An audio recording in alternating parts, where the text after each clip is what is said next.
Thanks. I do have to correct the record about the football stardom. I like to say that half of the passes I caught in high school were for touchdowns, which means I caught 2 passes and for 1 touchdown. So, and as far as Vanderbilt, I walked on and spent 6 weeks getting knocked around by guys named Bugsy. I decided that my brain was very important to me and left after 6 weeks. So, but it was fun to at least try to play college football, but it's still SEC football, which I'm not equipped for. But Spencer, thank you for that introduction, and I want to thank Skip Rutherford too. Shortly after I moved back to Little Rock in the spring of 2007, after being in New York for 20 years, I had lunch with Skip, and if you know Skip's enthusiasm, I told him that I was planning to do this book, and he said, "Oh, when you finish, we're going to have you at the Clinton School." And I thought, well, there's one good reason to finish. I've already got 1 appearance set up, so I'm grateful to Skip's confidence in me. Also, I need to thank Bernie Cox and the staff of the coaching staff from 2007 at Central High, because they were, it took some convincing, and Bernie was admittedly a little wary about letting a journalist into his midst, but once he decided that I could follow the team, he put no restrictions on me at all, and he even said, I know that some things are going to may happen that I don't like, or I don't want you to write about, but you've got to do your job, and I'll trust that you do it well, and as you watch me, us do our job. So that was a great privilege and responsibility. So I wanted to make sure that I got things right, and I also want to thank Nancy and the parents and all the players from that year, because they were most generous with their time and my annoying questions. So I'm really a better writer than I am a speaker, so I hope I won't try your patience too much. But I first have to address the fact that I've written a book about Central High, but I am a graduate of Catholic High. And this might seem like Jon Stewart, writing a book about Glenn Beck, or vice versa, but I like to think more that it's about Jon Stewart maybe writing a book about Stephen Colbert, where there's a kind of friendly enemies or fake enemies, and we're cut from the same cloth. So, and of course at Catholic High we were always a little envious of Central, because you had something that we desperately desired: girls. So, but putting aside those conflicts of interest, the first question you might ask is, do we need another book about Central High, and why now? And it's true that the crisis, that many pages have been written about the crisis, and many wonderful books, including Memoirs by the Little Rock Nine, Betsy Jakeway's book, and there have been many scholars who've covered that time period, or the period that the crisis brackets and immediately after it. But my interest is very personal, because I was born in 1957, so the anniversaries of the crisis are as old as I am. And as I began to contemplate my upcoming 50th birthday, I also was hearing, while I was in New York, that planning was going on for the 50th anniversary commemoration.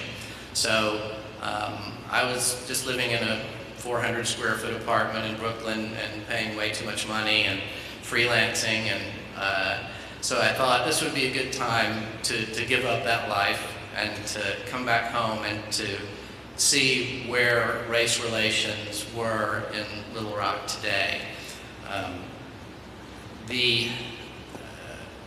In being away from so long, the one thing everyone knew about Little Rock, of course, was the Little Rock Nine and the integration crisis. So one of my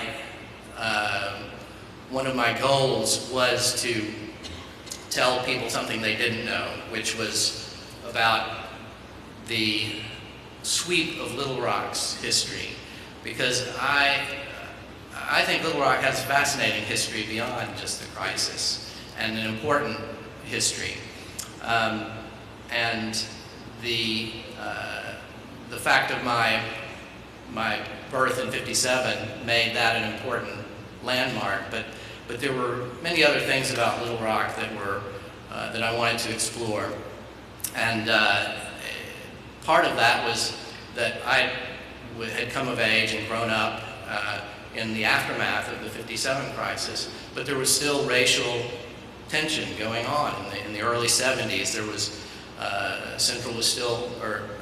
Little Rock was still trying to integration remedies, and there were court cases, and so all of this. I thought the story of the sweep of Little Rock's history, both racial and otherwise, had yet to be told.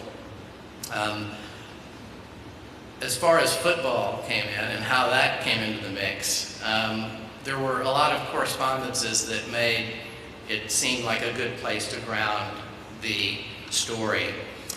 First, I'd been a sports writer, so I knew that was an area that I knew really well and felt that I could write about with some authority. Also, my senior year at Catholic High had been Houston Nutt's senior year at Central, and that fantastic team was with Robert Farrell and some of the other players there, was just one of Central's best teams ever. And in deference to my Catholic High teammates, I have to say that we came the closest of anyone that year to beating them. And the last thing that convinced me that this would be an interesting story was that my senior year was Bernie Cox's first year as head coach. And when I returned in 2007, Bernie Cox was still the head coach. And that kind of continuity appealed to me. So I figured he'd seen a lot and he'd done a lot, and I wanted to try and capture that. The other thing that I liked once I met the coaches was that essentially by embedding with the football team, I found that the coaching staff was most interesting to me. It may have been a factor of my age that they were peers rather than the students, but they were such an interesting group of guys. They were, it was black, white, the age range was vast, and they were all crammed into the same office that Clyde Van Sickle, when he took over Central's team in 1936, where he had his office.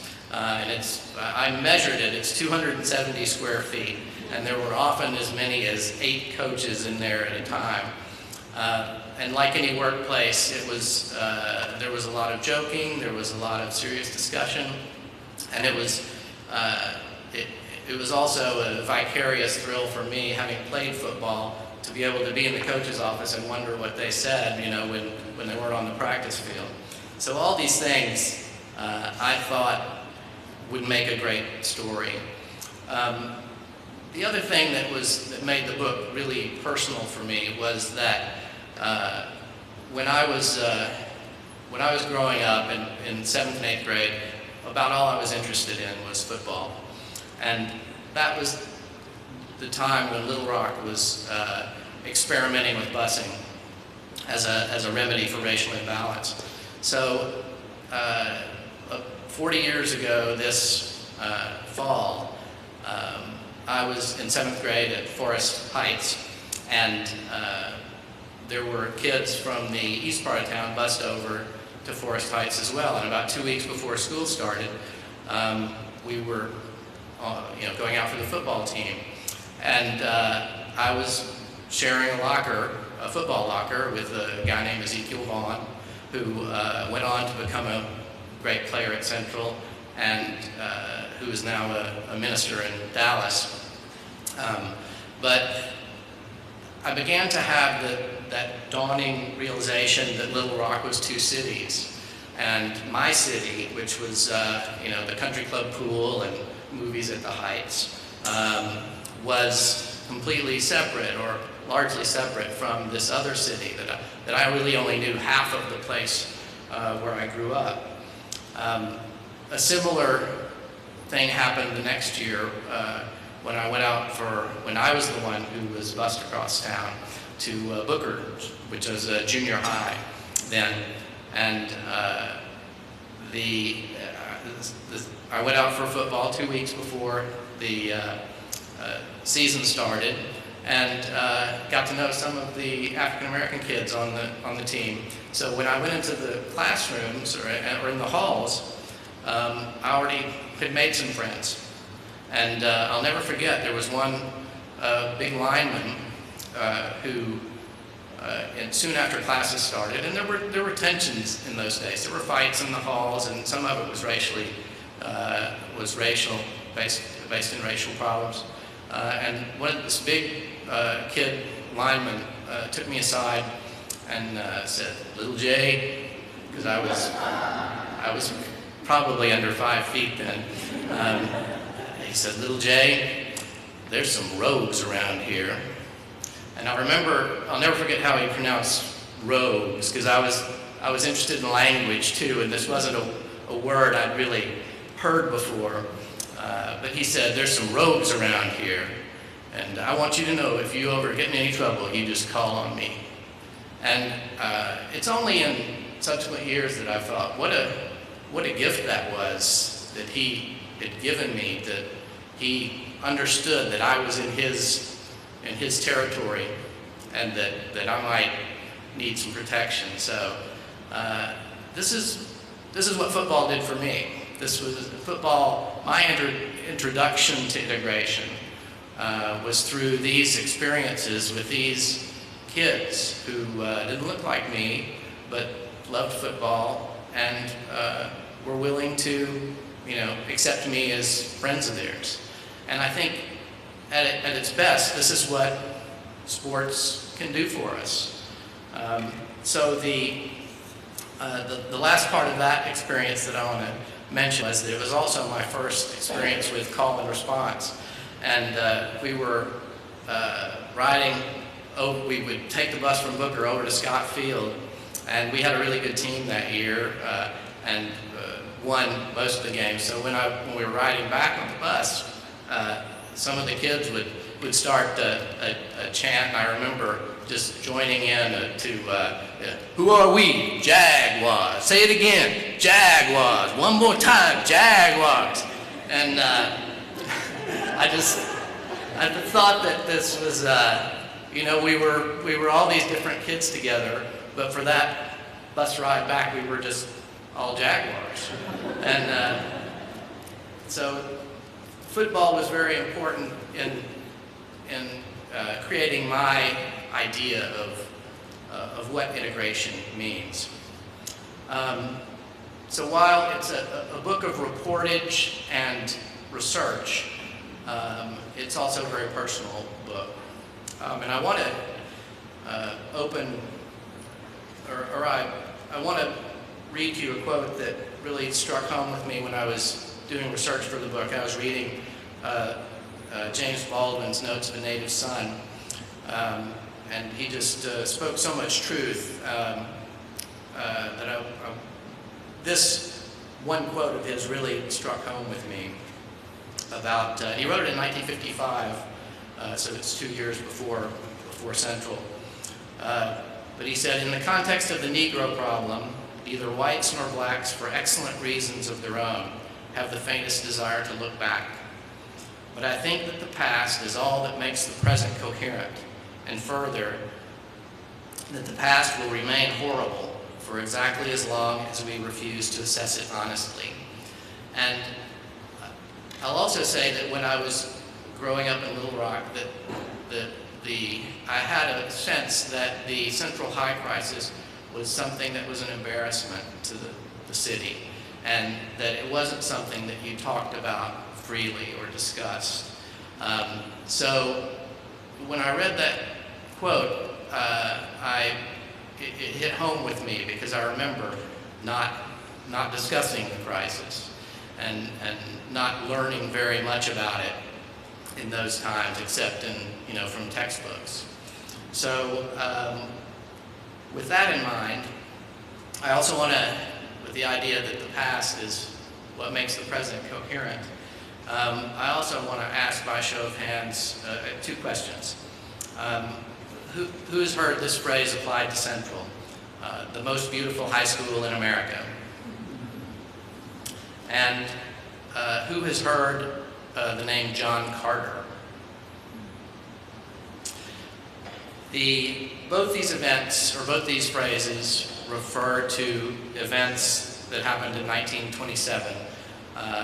The opening of Central High and the lynching of John Carter, the last lynching that happened in Little Rock. And one thing that obviously intrigued me as a writer was this contrast between what the power structure of Little Rock was doing for the white students, building this magnificent high school, and at the same time, what was happening on the streets of Little Rock, a horrible lynching that's one of the most difficult events in Little Rock's history. But I really didn't hear about the John Carter lynching until a couple of years ago. I know Griff has done some work on that as well, and along those lines. And you know, I stand on the shoulders of people like Griff who've really devoted their lives to this kind of research. But for those of you who don't know, I want to talk a little bit about the lynching. It was the spring of 1927, and I think I've provided in the chapter 2 what is the most complete picture of, or narrative of what actually happened to John Carter. But it was spring of 27. There'd been, the Mississippi River had flooded horribly, and many of you know about that event. And after the flooding, there were a couple of children who were missing. And shortly after the waters had gone down, the body of a girl who was thought lost in the flood was discovered in the belfry of First Presbyterian Church at 8th and Scott. And Lonnie Dixon, who was a 16-year-old son, African-American son of the janitor of the church, was arrested.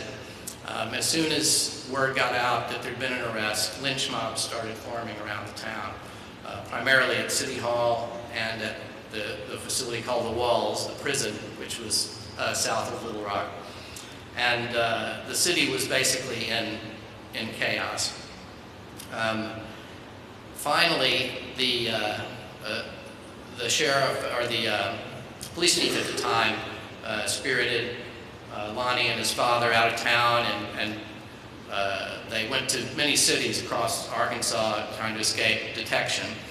And finally, the mobs began to disperse after a couple of days. So they brought Lonnie back. He was indicted, and that seemed to satisfy things for a while. A couple of days later, a man named John Carter was on a work detail at the Pulaski County Penal Farm, and he escaped from that detail and ended up assaulting, or allegedly assaulting, 2 women who were driving a cart to town, a horse cart to town. This happened around what's now Shackelford Road and Canis Road. He dove into the woods and started hiding. And finally a posse formed and found him in the woods near about a mile up from Colonel Glenn Road on John Barrow Road. By that time, a lot of other people had heard about this assault, and the mobs were inflamed again. Around 300 people showed up, and because the sheriffs were either afraid or didn't want to confront anything, or just thought it was best to let the mob go, John Carter was hung from a telephone pole, and his body was riddled with some 200 bullets before he was taken down from the pole. And then what happened next was even more horrible. He was attached to the back of a car and drugged into town and down 9th Street, which was then the Black Business District, and paraded around town, eventually past City Hall and through the streets until he was deposited. His body was deposited at Broadway and 9th, where it was set on flame. So the Democrat Gazette, the Gazette at that time described it this way: as thousands converged on the site, they saw the body ablaze, and for 3 hours, when the fire would die down, boxes, limbs, furniture, gasoline, oil, kerosene, and whatever else that could be procured by the mob were thrown upon the charred body of John Carter, while men and women, many with babies in their arms, danced in a circle and howled and jeered.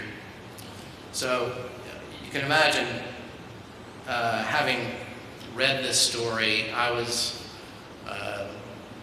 wondered why I didn't know more about it. It ended when the governor who'd been on a trip to the Strawberry Festival in Van Buren, called out the National Guard, which sounds familiar, and they dispersed the crowd.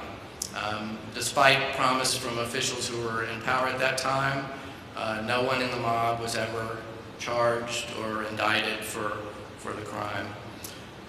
As you can imagine, this had a chilling effect on what had been a city that had been viewed as a moderate place where African Americans could, make their way. The black press reported that the cars on the Missouri Pacific sold 3,000 or 4,000 tickets for trains north out of Little Rock. And people who might have come to Little Rock because of the flood, there were hundreds of refugees, ended up avoiding it like the plague and going to nearby cities like Shreveport and Memphis and St. Louis. So what I think I brought to this story was that I, and other historians know of this document, but I acquired a copy of it from the Library of Congress. An NAACP investigator visited Little Rock a year after the lynching to see how things were, and he found some people he interviewed said it was even worse, that things were going on that were even worse than the lynching, and that the prospect for African Americans in Little Rock was depressing. Even Scipio Jones, who had so valiantly defended the rights of the Elaine sharecroppers who were railroaded in the aftermath of the Elaine race massacre, that even he, who worked very closely with some of the people in power in Little Rock, felt that the investigator, or warned the investigator against talking to some of the black people in town because he was afraid it might get them in trouble. So at the same time, and only blocks from where John Carter's body was dragged, a magnificent school was rising. It was there's some justification for it being called the most beautiful high school in America. But the other thing that I found out that I think is new that people didn't know was that the phrase, which has been attributed to everybody from the New York Times to the American Institute of Architects, was actually a Chamber of Commerce fabrication. It's been very successful. It's done exactly what the Chamber of Commerce wanted it to do. But there's no award for the most beautiful high school in America. It was printed in the program of the original dedication of the school, and I found a source that said that the city fathers had come up with this great phrase to describe the school. So you won't get any argument from me that it is the most beautiful school, and it's really a magnificent building, and I found out how wonderful it was by researching the construction. It's really amazing. Beyond that, details, let's say past well, let me backtrack a little bit.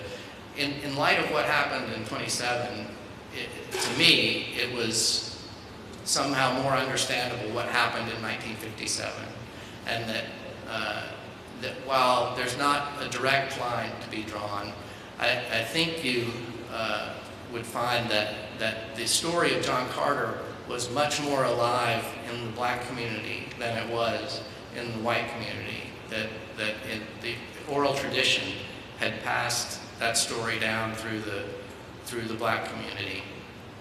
So I do think there is some, that it has some importance for Little Rock's history that we shouldn't overlook.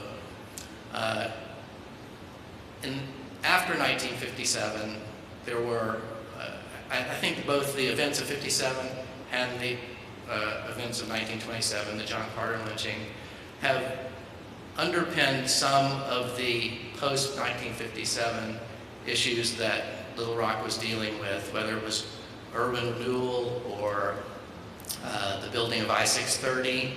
A lot of these initiatives that make up the city that we have today, I can't draw the line directly, but it seems like the history that we suffered earlier informed some of those decisions that were made. And created a lot of systemic division in the community. The key question of my book, which brings us to the present day, the key question that I wanted the book to explore was one that Ken Richardson said to me in an interview.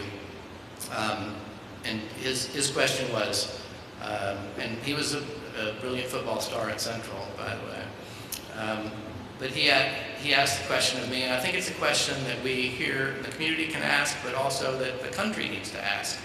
And that's, are we really embracing each other, or are we just tolerating each other? So, and I think that a lot of what happened during the 2007, some of the infighting and some of the extreme positions that people took and were part of the process of doing what James Baldwin hoped we would do, which was examine history and discuss history, even if it's contentious. So in a lot of ways, I think that the 50th anniversary commemoration was because of all the discussion that was going on, did kind of put a right bracket on what had happened in the past and has allowed us to move forward.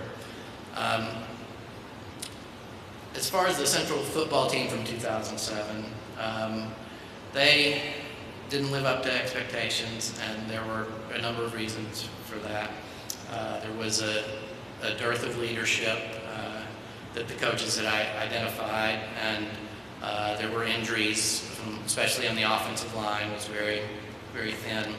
And they lacked the kind of tailback that Bernie Cox required to get, 3 yards on third down when he needed it. But to me, that was all sort of, not what I was interested in.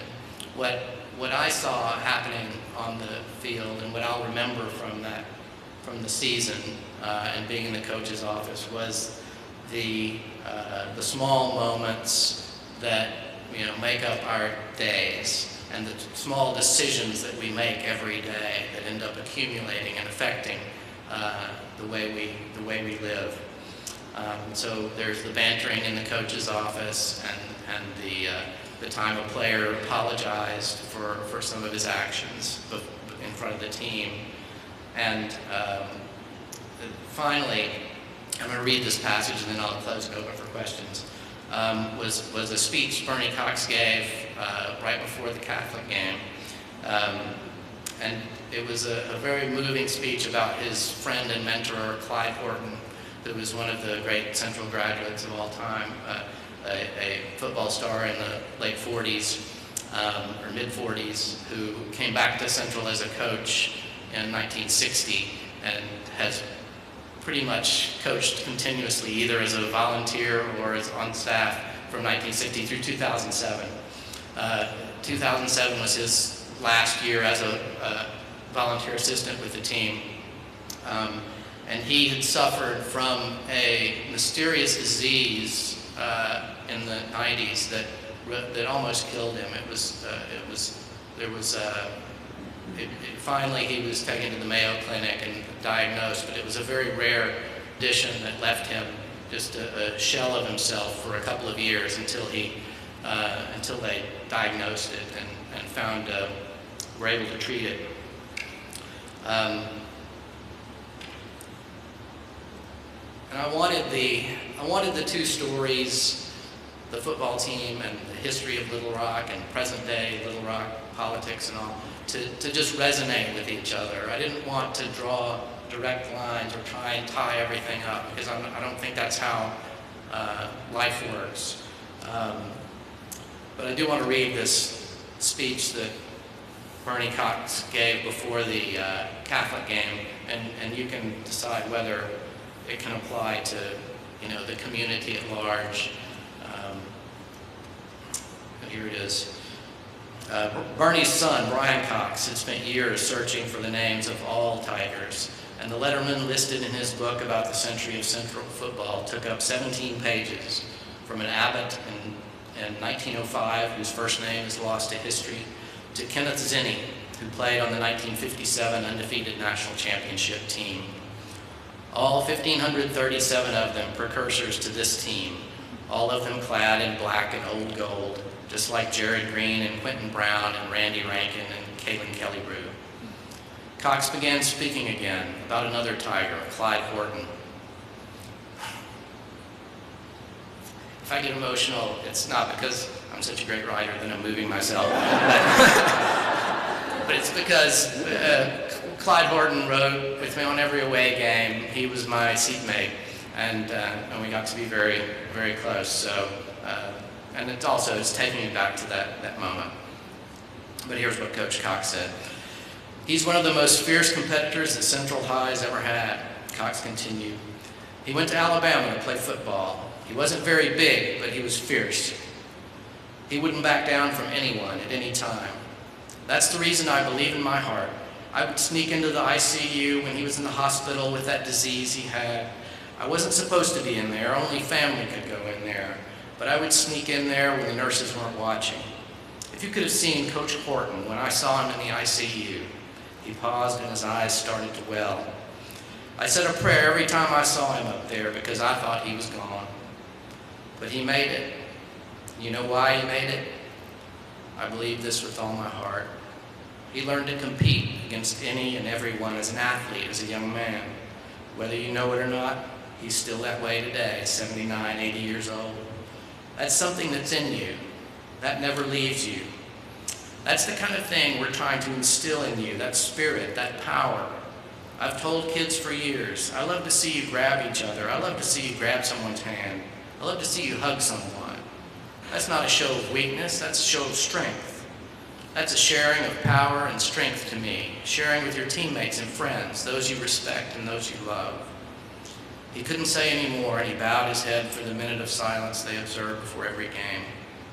When he raised his head, he said, "Leave it out there now, let's go." The players began clapping and slapped each other on the shoulder pads and filed down the narrow hall to the steps leading out to the field, reaching up over the last doorway to touch the horseshoe that had been there for as long as anybody could remember, though nobody could remember who had put it there. On the field for warm-ups, Horton took his defensive linemen, as usual, under the south goal post and ran them through some basic contact drills. He was fierce, but he was not made of stone, and there were tears in his eyes from the locker room speech. His group told him they were going to win the game for him. "Win it for Bernie," he replied. "He needs it more than I do." Thank you.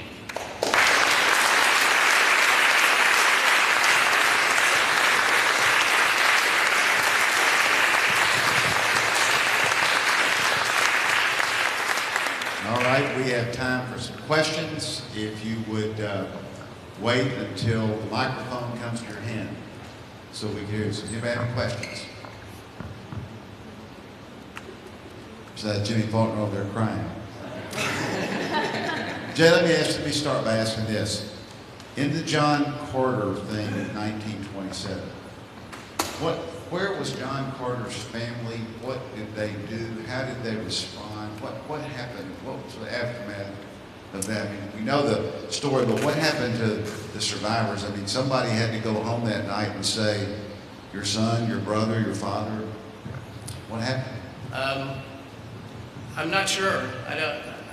He'd been on the penal farm for a misdemeanor, or not a misdemeanor, but an assault, a minor assault on a woman, and I think when there was a story that came out in the Arkansas Times several years ago. I don't remember exactly when, but it's in the bibliography. And in going through the files of the papers of the writer, who I believe was a senior at Hendrix, and it was his senior thesis, there was mention made that John Carter had a son in Little Rock who was still living at that time, but nobody ever followed up on it or found him, so I don't know what happened to his family. Clark.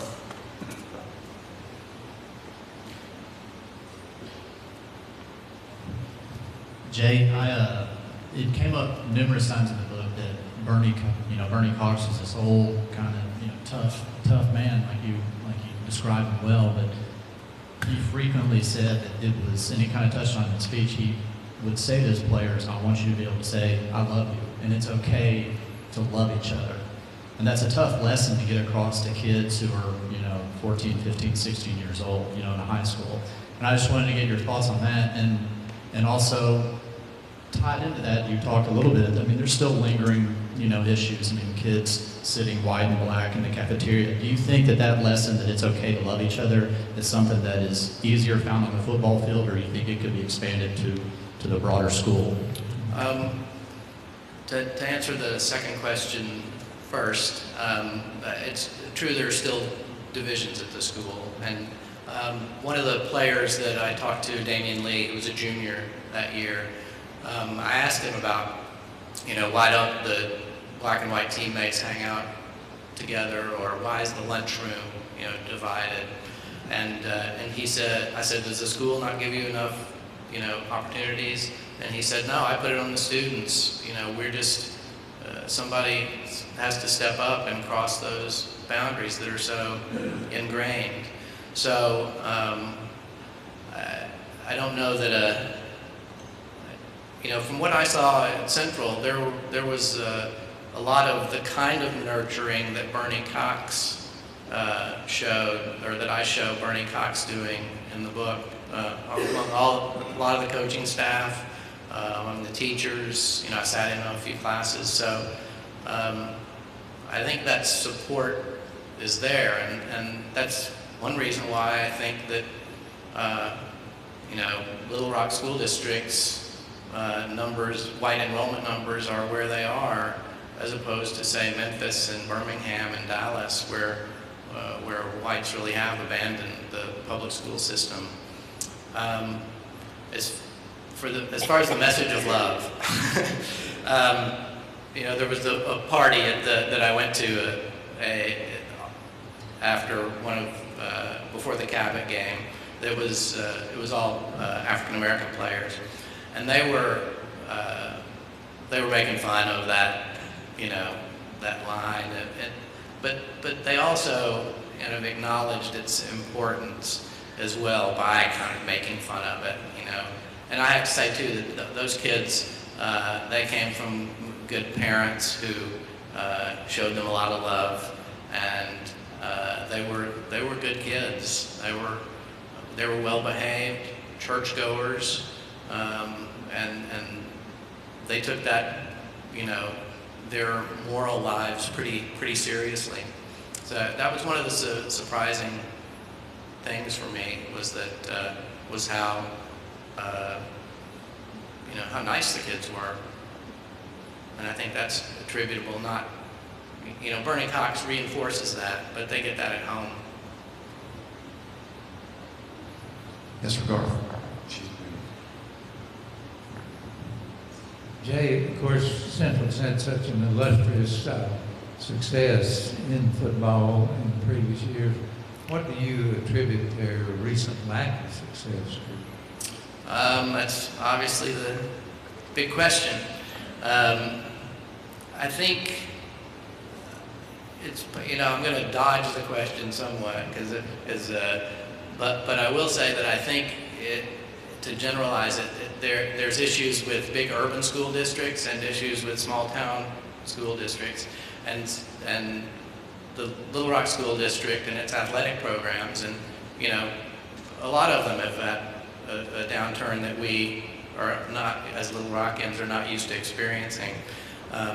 So I think in a community like Cabot, you've got a system, and when you see a kid in the 3rd grade, he's going to play your system, and you know who your players are going to be from the 3rd grade on, and that's no exaggeration. They start running that program at that time, and they may not be as talented as Central, but they're funneled into the system. So I think that's one thing. Also, I think that there is a sort of generational shift that happened very quickly in football, and it's Xbox and the NFL, the ubiquity of the NFL is responsible for it, because all the players that season, as well as other seasons, want to play like Peyton Manning and Tom Brady, and throw the ball 50 times a game, because that's more fun. And you combine that with 7-on-7, football's becoming all a year-round sport. So when you do have a coach like Bernie Cox, whose football is a little more conservative, I'll put it delicately that way, that you have kids who might not want to play that style, and they end up transferring. So I think that's part of it too. But I think also that to blame the system is not entirely true, because as recently as 2004, Central had a great team. They had a lot of talent, and showed that system could still work. Yes, sir. How much did Bernie Cox's religious faith play in his coaching, from your observation? There was an underpinning there, but I also, what I noticed was that Bernie was very careful not to impose any of his beliefs on anybody else. I mean, part of that is a legal issue. But when, the players would sometimes gather themselves and say the Lord's Prayer or something after practice, and Bernie would always walk away, turn his back. He spoke more, or informed what he told the players more in terms of morality and wanting to do the right thing and behave correctly and honor your parents, and sort of baseline values that are obviously part of the Christian tradition. But it was done more that way than through anything overt. Yeah, Charlie. If athletics is such a great laboratory for kids to broaden their education, race relations, personal relationships,